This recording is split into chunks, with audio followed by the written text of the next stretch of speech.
Hello, everyone.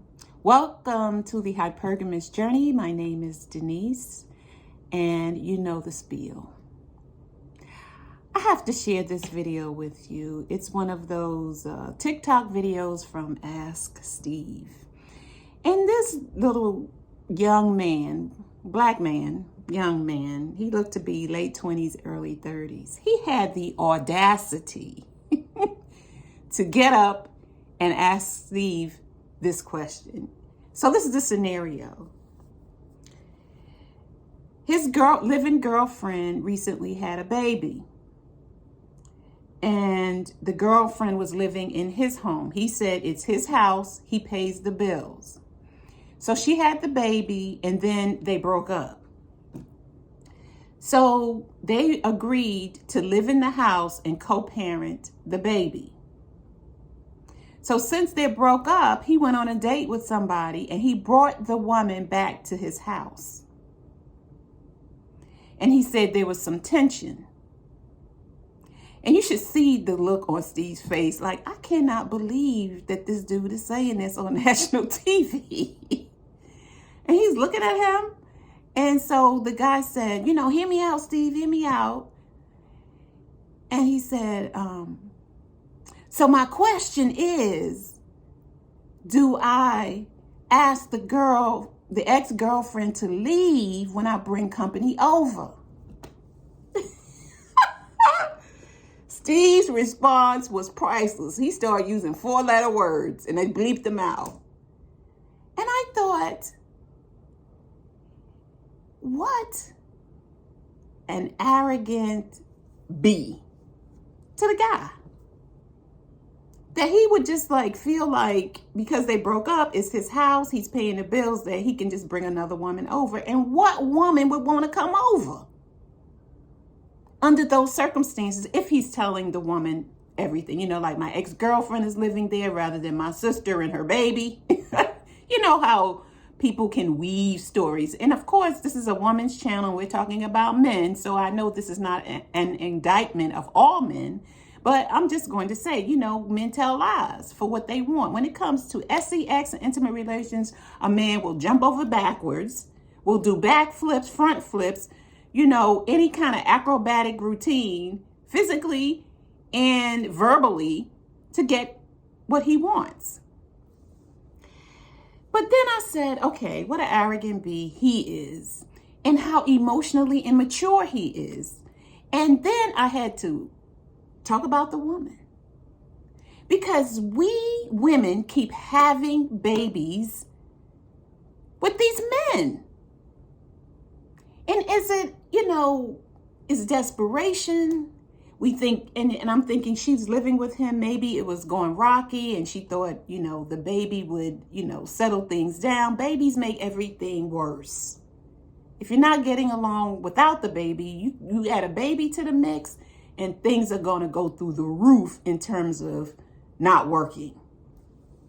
And it really increases the demise of the relationship when you're not married. And so when you are married, part of the motivation when you're young to get married is that at some point, you want to have a family together. So there's more of an incentive to work through your problems when you're married, because you don't want to give up so quickly on your marriage. And sometimes you just have to, if there's, domestic violence and things of that nature, or emotional abuse is so bad you can't take it, and nobody should have to go through any of those things on any level. But you know what I'm saying. So then I thought, okay, so let's, there's never just the woman is the victim or the dude is the victim. They both played a part in creating this dynamic. And their problems didn't start when the woman had the baby. The problems were there all along. It's just that everyone knows, or should know, that a woman increases her likelihood of becoming pregnant when she moves in with a man.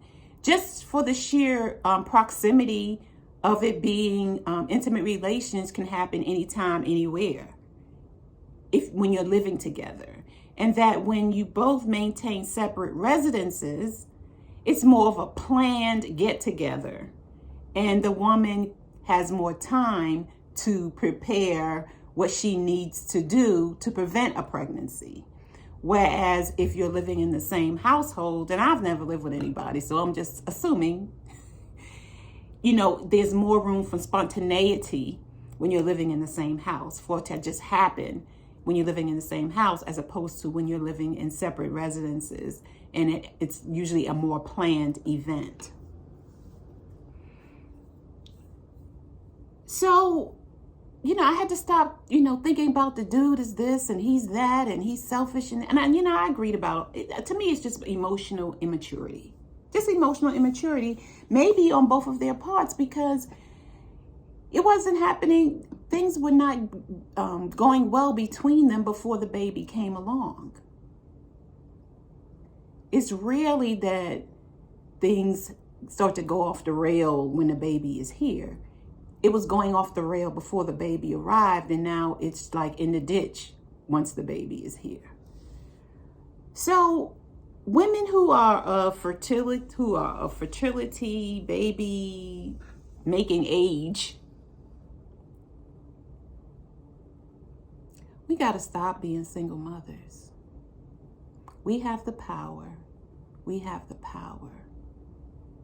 And we're not victims.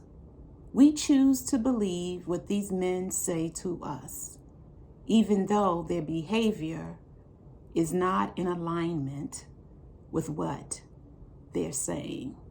And we can see it day in, day out, week in, week out, month in, month out, year in and year out.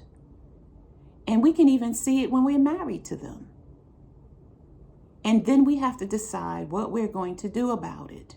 Are we going to spend another 5 years of our life putting up with mess? Or are we going to say, I've had enough? And don't listen to men who tell you, or family members, or women, friends, family, who tell you, well, you've lasted this long in it. It's been 20 years or 30 years, and now you got this with him, and you got grandchildren, and you got this, and you got that. Happiness comes first. Happiness comes first. But first, you have to decide what will make you happy. Is the relationship salvageable? Are you willing to do the work? Is he willing to do the work? Because you can be willing to do the work, and then he won't be willing to do the work, and then it's not going anywhere. Relationships are not easy, I know. But you will know when it's time to go. I'm sure of it. And so are you. Thank you for listening and watching this video. I'll see you in the next one. Bye.